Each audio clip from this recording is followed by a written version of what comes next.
శ్రీమాత్రే నమ. జయ గురు దత్తాత్రేయ నమ. ఈ వీడియోలో మనం కుంభరాశి వారికి జూలై నెల మాస ఫలితాలు తెలుసుకునే ప్రయత్నం చేద్దాం. మరి కుంభరాశి వారికి ఈ నెలలో అదృష్టయోగం కలిగించే గ్రహం శుక్రగ్రహం. చతుర్థ స్థానంలో మాలవ్య మహాపురుషం అనే యోగంలో ఈ శుక్రుడు మీకు ఉండడం జరిగింది. ఇది చతుర్థ భావం అవటం వల్ల గృహంలో ప్రశాంతమైనటువంటి వాతావరణం ఏర్పడుతుంది. గృహంలో అదనపు సౌకర్యాలు కలిగించే ప్రయత్నాలు మొదలవుతాయి. ఏదైనా కొత్త వాహనం కానీ కొత్త గృహాన్ని కానీ కొనుక్కునే ప్రయత్నాలు నెరవేరడం జరుగుతుంది. లేదంటే ఏదైనా కొత్త వాహనంలో ప్రయాణించడం, ఏదైనా ఒక కొత్తగా నిర్మించినటువంటి గృహంలో రెంట్కి మారడానికి కూడా, అంటే మీ యొక్క జీవన విధానంలో చాలా వరకు ఇంప్రూవ్మెంట్ రావడం జరుగుతూ ఉంటుంది. ఏదైనా గొప్పగా రిచ్గా ఉండాలనే మీ ప్రయత్నం, మీ యొక్క ఆశ కూడా నెరవేరుతూ ఉంటుంది. ఇది ఎక్కువగా ఎంటర్టైన్మెంట్ రంగంలో ఉన్న వాళ్ళకి, కళారంగంలో ఉన్న వాళ్ళకి, సినిమా రంగంలో ఉన్న వాళ్ళకి శుక్రుడు బాగా ఉపయోగపడటం వల్ల మీలో ఒక ధైర్యం, ఒక ఆకర్షణ రావడం వల్ల ఎంత గొప్ప పనినైనా సాధించగలమనే ధైర్యం మీకు ఏర్పడుతూ ఉంటుంది. అంటే కామన్గా శుక్రుడు పరశురామ అవతారానికి గుర్తుగా ఉండడం జరుగుతూ ఉంటుంది.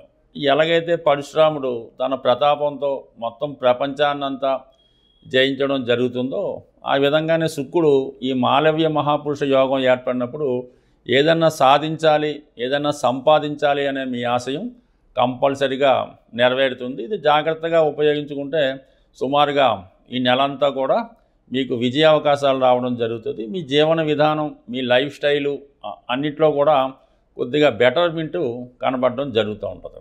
అయితే మరి గురువు 5వ స్థానంలో ఉన్నాడు, రవితో కలిసి ఉన్నాడు.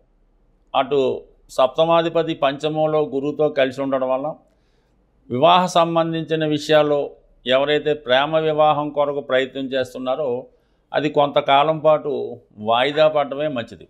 అంటే ఎవరికైతే మీరు పరస్పరం ఇష్టపడుతున్నారో ఆ విధంగా కొంతకాలం పాటు దాన్ని కంటిన్యూ చేసుకొని కొద్దిగా మళ్ళా గ్రహాలు అనుకూలంగా ఉన్నప్పుడు వివాహానికి వెళ్తే మంచిది. ప్రస్తుతం సప్తమ స్థానంలో సంచరిస్తున్నటువంటి ఈ కుజ కేతువుల యొక్క ప్రభావం వల్ల ఈ వివాహ సంబంధించిన విషయాల్లో చాలా వరకు మనస్పర్ధలు, అపోహలు వచ్చే అవకాశం ఉంది.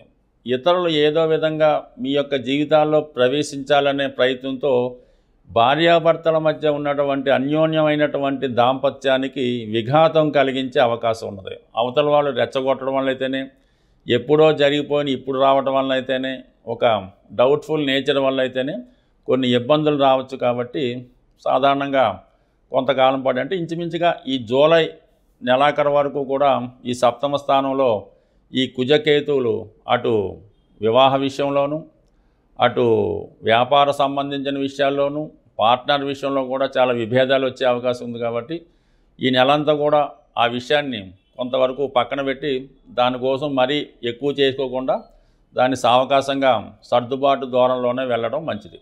అయితే రాశి యందు సంచరిస్తున్నటువంటి రాహువు చాలా వరకు మిమ్మల్ని ఇతరుల మాటలు విని అసలు మంచి చెడు ఆలోచించకుండా తొందరగా నిర్ణయాలు తీసుకొని అవతల వాళ్ళని అపార్థం చేసుకునే అవకాశం కూడా ఉంది. అంటే మీ యొక్క భావన ఎలా ఉంటుందంటే మిమ్మల్ని ఎవరో మోసం చేస్తున్నట్టు, మీరు మోసపోతున్నట్టు ఒక విధమైనటువంటి ఆవేశానికో ఏదైనా ఒక విధమైనటువంటి అపోహకో గురయ్యే అవకాశం ఉంది. కాబట్టి ఎవరు ఏది చెప్పినా చాలా వరకు జాగ్రత్తగా నిదానంగా ఆలోచించి నిర్ణయం తీసుకోవాలి తప్ప ఇతరుల మాటలు నమ్మి నిర్ణయం తీసుకుంటే మాత్రం చాలా ఇబ్బందులు పొందే అవకాశం ఉంది. సాధారణంగా రాహు ఒక విధమైన కృత్రిమంగా మిమ్మల్ని మీలో చాలా కొత్త మార్పులు రావడం జరుగుతూ ఉంటుంది.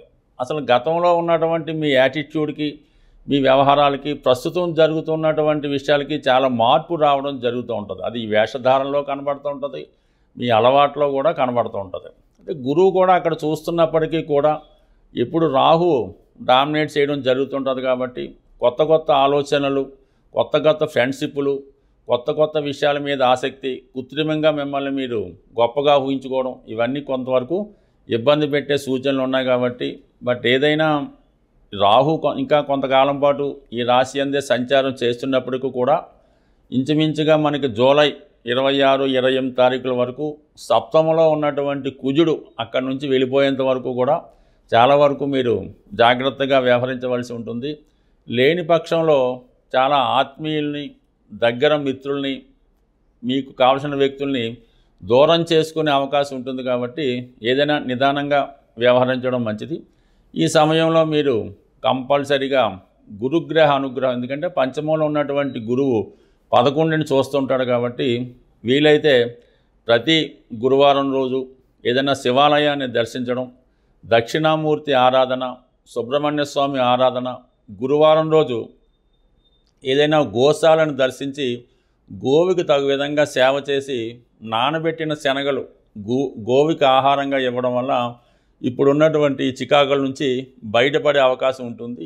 ముఖ్యంగా ఈ గ్రహాల స్థితిని గమనించినప్పుడు ప్రతి రాశి వారికి కూడా ఈ రాబోయే 6 నెలల్లో అంటే ప్రధాన గ్రహాలైనటువంటి శని భగవానుడు మీనరాశిలో ఉండడం, మరి రాహు కుంభరాశిలో ఉండడం, కేతు సింహరాశిలో ఉండడం, అంటే పాపగ్రహాలు ఏ రాశుల్లో ఉంటాయో ఆ రాశులకి సంబంధించినటువంటి పరిహారం చేసుకుంటే మనకి ఆ గ్రహాలు యోగిస్తాయి. శుభగ్రహాలు మనం పెద్దగా ఏం పరిహారం చేయక్కర్లేదు, అవి ఆటోమేటిక్గా యాక్టివేట్ అవ్వడం జరుగుతూ ఉంటుంది.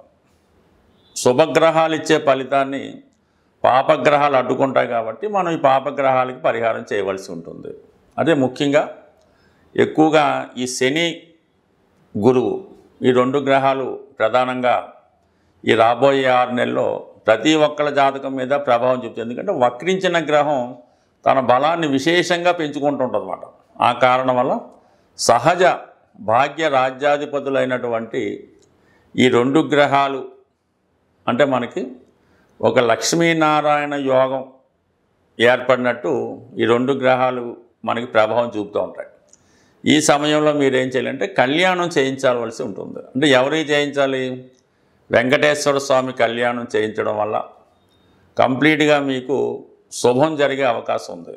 సో ఏదైనా ఈ రాబోయే మనకి ఈ 6 నెలల్లో మరి కార్తీక మాసంలో కానీ శ్రావణ మాసంలో కానీ మీరు ఏదైనా దేవస్థానంలో సామూహికంగా వెంకటేశ్వర స్వామి కళ్యాణంలో పాల్గొంటే చాలా మంచి ఫలితం రావడం జరుగుతూ ఉంటుంది. అన్ని గ్రహాలకి ఆది దైవంగా ఉన్నటువంటి పరమేశ్వరుడు శివుడు. వీలున్న వాళ్ళు ఏదైనా ఒక పంచారామాలు కానీ ఇటువంటి శివుని యొక్క ముఖ్యమైన క్షేత్రాలు ఒక్కసారి దర్శించడం మంచిది. అంటే ఏ ప్రాంతంలో ఉన్నవాళ్ళు ఆ ప్రాంతంలో ఉన్నటువంటి దేవాలయంలో చేయడం వల్లే ఎక్కువ ఫలితం రావడం జరుగుతూ ఉంటుంది. సుమారుగా మనకి ఈస్ట్ గోదావరిలో ఈ ద్రాక్షారం చుట్టుపక్కల ప్రతి నక్షత్రానికి సంబంధించినటువంటి ఒక దేవాలయం ఉన్నది. ప్రతి నక్షత్రానికి ఒక దేవాలయం ఆ చుట్టుపక్కల ఊళ్ళో ఉండడం జరుగుతూ ఉంటుంది. ఆ విషయాన్ని మనకి ద్రాక్షారామం దేవాలయంలో డిస్ప్లే చేయడం కూడా జరుగుతూ ఉంటుంది. ఏ నక్షత్రం వారు ఆ నక్షత్ర దేవాలయాన్ని సందర్శించడం వల్ల వారి యొక్క దోషం కూడా పరిహారం అవుతుంటుంది. అవకాశం ఉన్నవాళ్ళు ఒక్కసారి మీరు ప్రయత్నం చేయండి. లేదు జన్మాంతరంగా మనం బాగుండాలి, మన వంశం బాగుండాలంటే ఆ 27 నక్షత్రాలకి సంబంధించినటువంటి 27 దేవాలయాలు కూడా ఒకసారి మీరు ఒక నెలలోనో సంవత్సరంలోనో దర్శించడం వల్ల చాలా మంచి ఫలితం రావడం జరుగుతూ ఉంటుంది. సో ఇది మనం కష్టపడి సాధించబడిన ఫలితాలు. సూక్ష్మంలో మోక్షం రావాలి, చిన్న ప్రయత్నంతో విఘ్నేశ్వరులాగా మొత్తం ఫలితం రావాలనుకుంటే గోసేవను మించింది లేదు. మరి ఏదైనా గోసేవ అంటే ఆవుకి 2 అరటిపళ్ళు ఒక బెల్లం ముక్క పెట్టడం అయితే కాదు. కంప్లీట్గా మీకు ఓపుకుంటే ఏదో ఒక రోజు ఆ గోశాలని శుభ్రంగా తుడిసి అక్కడ ఉన్నటువంటి ఈ ఆవు పేడ ఇవన్నీ కూడా శుభ్రం చేసి ఆవుకి మంచి వాతావరణం వచ్చేలా పెట్టడం, తర్వాత ఆవుకి శుభ్రంగా స్నానం చేయించి తర్వాత ఆవుకి తగు విధంగా సేవ చేసి పసుపు కుంకాలు అలంకరించడం వల్ల కనీసం ఒక దానికన్నా చేసుకుంటూ ఈ సేవ కన్నా మీరు ఆ గోశాలను శుభ్రం చేయడం వల్ల వచ్చే సేవ చాలా అఖండం. మీరు చాలా ఆర్థిక ఇబ్బందుల్లో ఉన్నారు, అసలు ఏ దారి లేదు అనుకున్న వాళ్ళు ఒకసారి పవిత్రంగా నిర్వహిస్తున్నటువంటి గోశాల సందర్శించి అక్కడ ఒకసారి ఒక రోజంతా సేవ చేసి శుభ్రం చేయండి. 100% మర్నాడు నుంచి మీ ఆర్థిక పరిస్థితి ఏ విధంగా మార్పు వస్తుందో చూడండి. ఇది కంప్లీట్గా నేను ఛాలెంజ్ చేసి చెప్తున్నాను. ప్రయత్నం చేసి చూడండి. సక్సెస్ మాత్రం చాలా గొప్పగా ఉంటుంది. స్వస్తి.